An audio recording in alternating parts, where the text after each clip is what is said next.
Mga kasayan, Motorstar East Ride 125. Ilalagay tayo ng dual horn o loud horn para malakas naman yung ating busina. Yung stock horn. Loud horn yung ilalagay natin kasayan ha. Siya. Dito natin siya ipupwesto kaya bubuksan natin to. Ayan na. Kailangan maluwag yung inyong lagayan. Yung makakagalaw-galaw pa rin yung ating busina. Para maganda pa rin yung kakalabasan ng ating tunog. Siya kasayan ha. Ito yung forma na ginagawa natin. Tatanggalin ko para makita nyo. Tatanggalin ko lang yung isa. Ipoporma nyo muna yung busina bago yung relay. Kasi pag loud horn, kailangan natin ng relay. Itong stock horn, di natin gagamitin to ha. Pero sa gustong mag dual horn, i-video rin natin yung gagawin din natin ng video. Gamit tayo ng 3-way switch. Ito siya kasi ganito yung ginagawa natin. Oh. Pansinin nyo. Ito yung positive. Tapos, ito yung negative. Negative ha. Naka-ano tayo din dito. Gumagamit tayo ng mga yan, I-terminal. Ito yung I-terminal natin. Tapos, ito yung relay terminal. Ewan ko anong pangalan nito. Ayan siya. Suksok natin dito. Tapos, ito yung ground natin. Ito yung mga ginagamit natin. Oh. Yan. Kailangan natin ng mga I-terminal para maganda yung ground. Ayan, nakaipit yung ano rito, yung I-terminal natin na yan. Oh. Ganyan ang forma niyan. Tapos, pag kabit natin sa tornilyuan, dadaan na rito yung ground. O, ganun din yung isa ha. Kailangan natin ng ganito para maganda yung ground. Ito. Ito, may body ground to.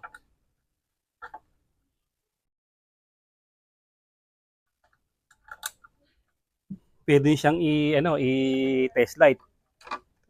Kagaya ng test light natin na may meter.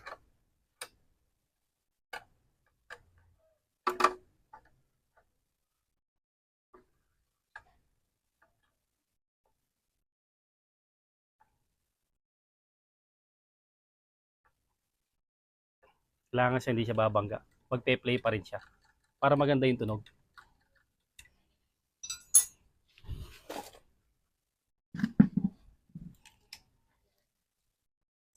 Ito yung ano natin ha. Ito yung reading natin. Ito natin kung may ground ha.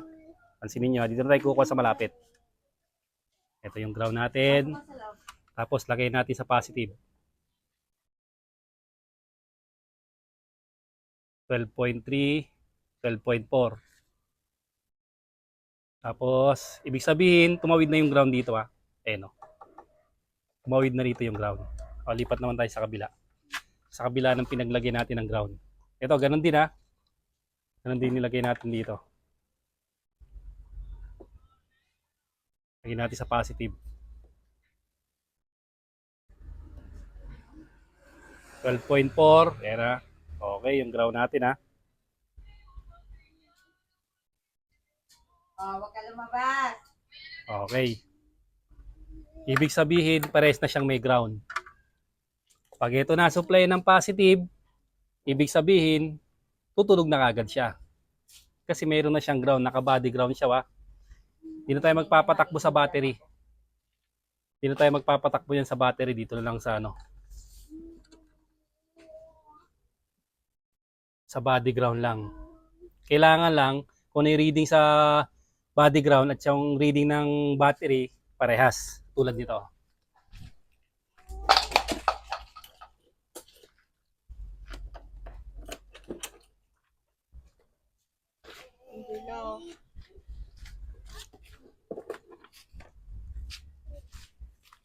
Positive, negative. 12.5. Tapos positive. Ito. Body ground natin.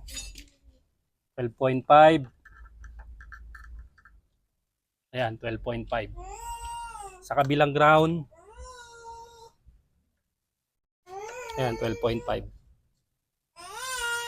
Okay, ibig sabihin parehas na parehas siya. Kaya kahit i-rekta mo to sa battery o hindi, parehas lang yung makukuha niyang supply. Ang importante, yung positive natin sa relay, yun na magre-rekta sa ano, magiging rekta sa battery. So, testing na natin kung okay na yung in-install natin na busina. Pagsamahin nyo lang yung dalawang positive. Tapos, lagay lang natin sa positive. Ito sa regulator rectifier to. Kaya automatic may live wire dyan. Ayun, solid red. Siya sa akin. Okay. Ibig sabihin, okay na, napasukan na siya ng parehas ng ground.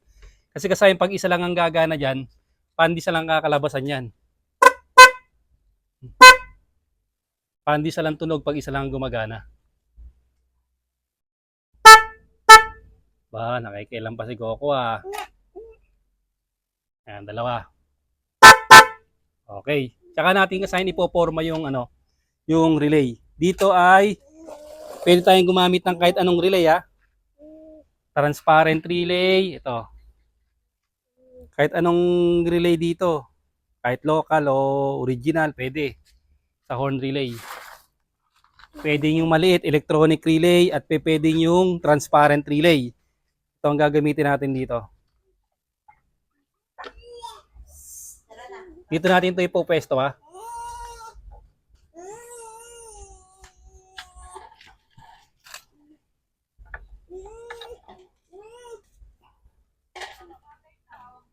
Yan.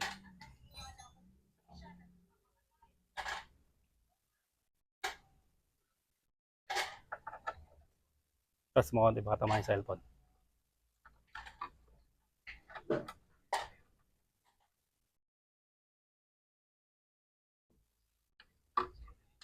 Kahit electronic type relay, yung maliit, pwede. Transparent horn relay, pwede rin.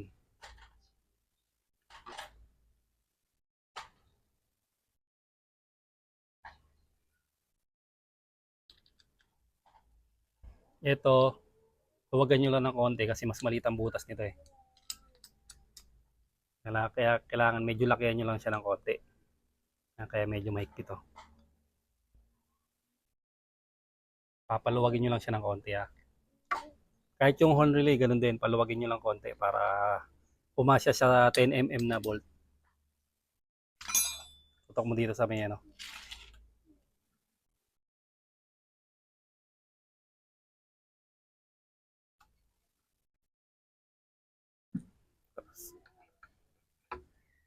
Para yung ano natin, kadikit lang din.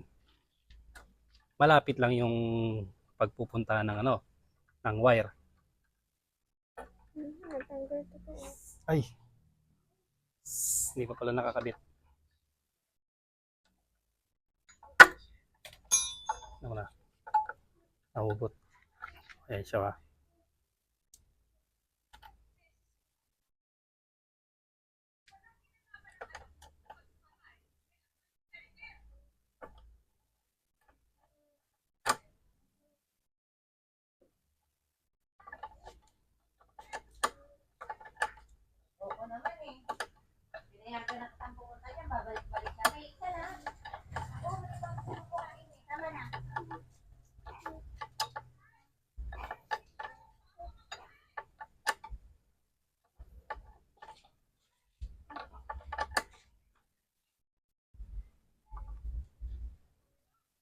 Ito kasi alloy to.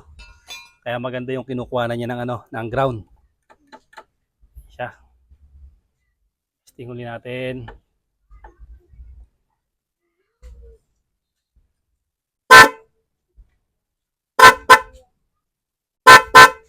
Okay. I-relay natin. Natin konti. Para mas maganda yung play. Yan. Tapos, ito yung dating stock niya. Tutukan mo itong stock na to. Hugutin natin to. Bibidyoan din natin to sa gustong ano, dual ano, stock or not ano, stock or not loud horn. Magbibideo rin tayo dyan. Oo, hindi Sa Easy Ride 125. Hugutin lang natin to ha. So, napakasimple lang maglagay ng ng relay. Tapos ito, kahit saan mapunta sa dalawa, kahit magkabaligtaran to.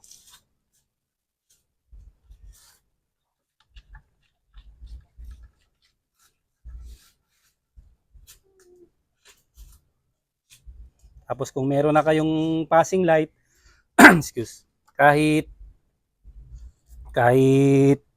loud horn na siya, may passing pa rin yan. Kapag maluwag, higpitan nyo to ng plies ha, para sigurado. Pag ganito, pagka ganyan gumagalaw-galaw, higpitan nyo to ng kailangan mahigpit para hindi maglulus yung tunog nating busina.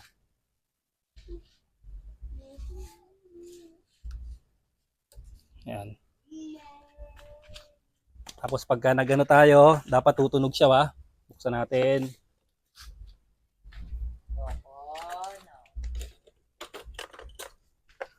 Magti-trigger dapat yung busina natin ha.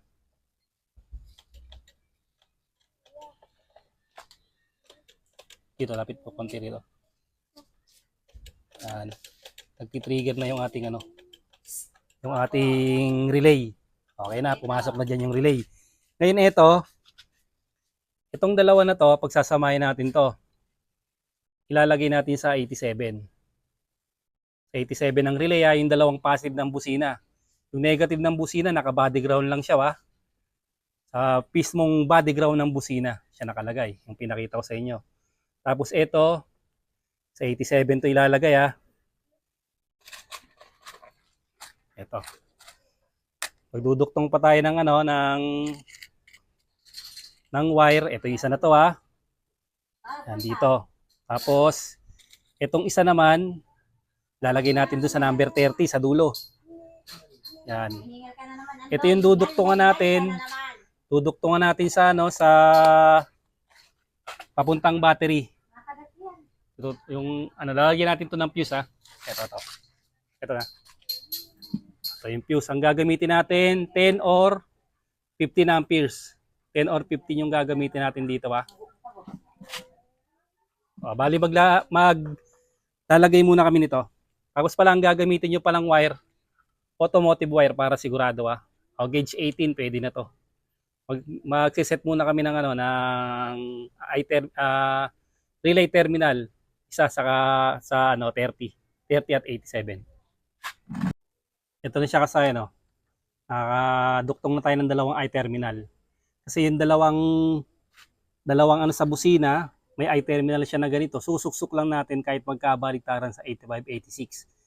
Kahit ngayon ka palang magkakabit ng busina, magre-relay, hindi ka mahihirapan kasi dalawa lang yung lalagyan mo. Itong 87 at saka itong number 30. Itong 87 na to, dito mo ilalagay yung dalawang positive ng busina. Ayan siya ha. Ito. Pansinin nyo ito. Pinagsama na natin. Para pagka sinuksok natin dyan, okay na yung dalawang positive ng busina. Ito na siya. Dito na siya nakalagay. Tapos ito kasayin, palusutin nyo rito ha. Palusutin nyo dyan. Dito sa ilalim na to, tutok mo dito. May 3 tornilyo dito. Ayan siya ha. Pag mahirapan kayo maglusot, tanggalin nyo yung 3 tornilyo na to para dito may pasok nyo yung may pasok nyo yung wire. May pasok nyo yung wire, gamitan nyo ng alambre. Kahit yung gantong mga alambre. Yan, gamitan nyo. Ito kasi hindi pa final yung wire nito, inaayos ko pa. Hindi pa siya nakapis, kaya nakalabas pa yung battery. Wala pa dun sa Ito na siya ngayon, diretso yan dito. For safety, ito siya. Pili rin kayo ng magandang 10 or 15 lang gamitin nyo. Fuse. Pili kayo ng magandang fuse box para yung hindi pupulbos para siguradong maganda yung busina. Pwede naman pwede rin naman to walang busina kaya nga lang siyempre for safety. Para kahit magka-grounded, puputok lang yung fuse. Walang madadamay na wiring. Ito is number 30. Nailagay natin yung 87, lalagay natin sa 30 sa dulo. Sa dulo yung 30, sa harapan yung 87. Dalawang gilid, yun yung ilalagay yung yung dalawang terminal ng busina. Yung gitna, hindi na natin gagamitin yung gitna. Yan siya. Kailangan lang masisikip yung mga terminal para hindi siya maglulus. Yan lang yung pinaka-forma niya. Pagka tinakpan natin, kailangan hindi siya babangga kasi papangit yung tunog ng busina pagka bumangga siya. Kailangan malalagay natin ng maayos yung yung cover nang wala siyang babanggaan.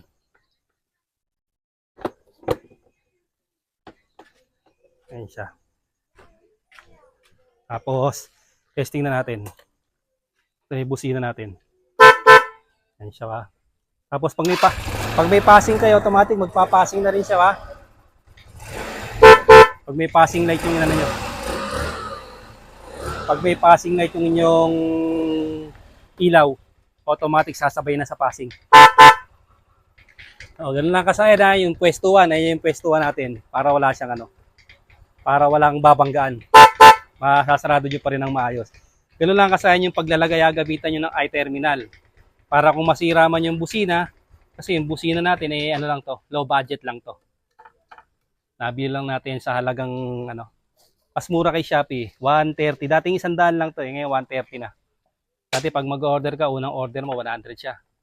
Ngayon 130 na. Yung ginawa natin na Supremo, ganito rin yung busina niya, 2 taon na buo pa rin. Akala niya sira na, yung inayos ko lang yung wiring, gumana na uli.